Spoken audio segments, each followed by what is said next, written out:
यहाँ पे जो साफ़ सफाई इस पार्क में आज हो रही है, पब्लिक पार्क बनिहाल में, जो मरकज़ी जामा मस्जिद के साथ में है पड़ती है, ये मोहम्मद सलीम बट को ध्यान में पड़ा कि बहुत सारे लीडर यहाँ रहते हैं बनिहाल में। तो मोहम्मद सलीम बट साहब जो है ये गरीब परस्त लीडर है, गरीबों की आवाज़ बनकर काम करते हैं, कोई लालच नहीं है। तो इन्होंने यहाँ ये जो म्यूनसिपलिटी वालों को पकड़ के लाया और यहाँ पे साफ़ सफाई करवाया कि आगे माह रमज़ान मुबारक आने वाला है, क्योंकि मस्जिद जब फुल हो जाती है तो कुछ लोग यहाँ पे नमाज़ भी पढ़ते हैं और रोज़ों में कुछ लोग यहाँ बैठते हैं, थोड़ा थकावट होती है, तो पब्लिक पार्क जो होती है वो बैठने के लिए होती है, थकान निकालने के लिए। तो इसलिए सलीम साहब को हमारी तरफ से और पब्लिक की तरफ से बहुत बहुत मुबारक है। अल्लाह ताला इसको इससे ज़्यादा नेक काम करने की तौफीक दे। और मोहम्मद तस्कीन साहब, आप तो हमने उस वक़्त भी आपको देखा है शहरबीन पे, जब लोग सऊदी अरब से या कहीं से एक एक रेडियो लाते थे, हर इलाके में कम से कम 2 या 3 रेडियो होते थे, तब भी आप गरीबों की आवाज़ बनकर शहरबीन में बात करते थे। तो उसके बाद भी आपको हम जानते हैं कि आपने हमेशा बानहाल की आवाज़ कठिन से जब मसला था यहाँ मेंटेनेंस थी, उस वक्त भी उठाई। और आज तो कोई मसला नहीं, आज छोटा सा बच्चा भी सोशल मीडिया पे डाल देते हैं, लेकिन हम आपको ही क्रेडिट देते हैं। वो भी और आपके जो शागिर्द दाएं बाएं और मीडिया वाले हैं बनिहाल के, उनको भी हक बात कहने की और हक पे चलने की तौफीक दे। और हमारे जो कि भारतीय जनता पार्टी के एक लीडर मोहम्मद सलीम बट साहब ने आज सुबह ही जो पब्लिक पार्क का दौरा किया, तो पब्लिक पार्क का जैसे ही उसने दौरा किया तो पब्लिक पार्क में ऐसी गंद फैलाई हुई थी, क्योंकि ये जो हमारी जामा मस्जिद बनिहाल की जो जामा मस्जिद है उसके साथ ही में एक पब्लिक पार्क है, तो बहुत कूड़ा कबाड़ा बहुत यहाँ पे था। तो हम उसको सल्यूट करते हैं मोहम्मद सलीम बट साहब को कि जिसने जो हमारे माह रमज़ान का महीना आगे से आने वाला है, बस कुछ ही दिन रह गए हैं, तो दुनिया यहाँ पे आके बैठती भी है और नमाज भी पढ़ती है।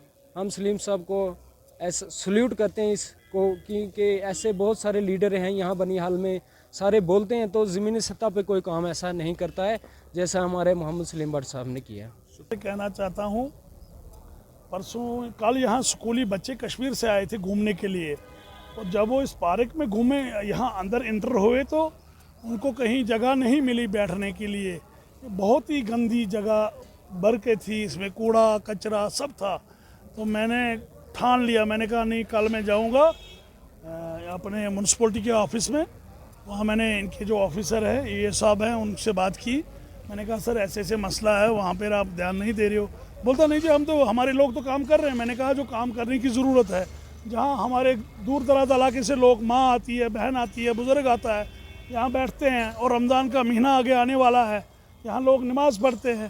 तो यहाँ जब ये साफ़ नहीं थी तो हमने फिर इनके कुछ ऑफिसर हैं और कुछ इनका जो स्टाफ है म्यूनसिपलिटी का, मैं आपके माध्यम से उनका भी मैं शुक्रिया अदा करूँगा कि उन्होंने अपने फ़र्ज़ को निभाया। तुरंत इनको आदेश दिया, भाई आप 10-15 लोग सलीम साहब के साथ चले जाओ, ये बता देंगे कौन सी लोकेशन है, और उन्होंने तुरंत अपने टीम को भेजा और यहाँ पर इनका सफाई अभियान का सफाई की। और मैं इनसे आभारी हूँ और इनका बहुत बहुत शुक्रिया अदा करता हूँ। खासकर मैं बनिहाल वालों को ये कहना चाहता हूँ, लीडर भी ठीक है, बनिहाल के लीडर भी ठीक है, मगर साथ साथ जो हमारी यहाँ परंपरा रही है, यही हमारे पास प्रॉपर्टी है पूरे बनिहाल की, चाहे वो महू से आए, नील से आए, पुगल से आए, पड़िस्तान से आए, वो इस पार्क में बैठती है। हमारी माँ हो, बहन हो, बुज़ुर्ग हो, यहाँ पे कोई सुविधा नहीं है। तो मैं म्यूनसिपलिटी के अहला हाई कमांड को कहना चाहता हूँ, यहाँ पर म्यूनसिपलिटी के माध्यम से इस पार्क के ऊपर कम से कम, जैसे बाकी जगहों पे 4-5 करोड़ रुपए की पार्क होती है, यहाँ पर भी टूल लगने चाहिए, यहाँ पर भी घास लगना चाहिए, यहाँ पर भी फूल लगने चाहिए। तो मेरी यही गुजारिश है कि कम से कम ये अपने फ़र्ज़ को अगर निभाएंगे तो इनको ऊपर वाला भी खुश होगा और दुनिया भी खुश होगी।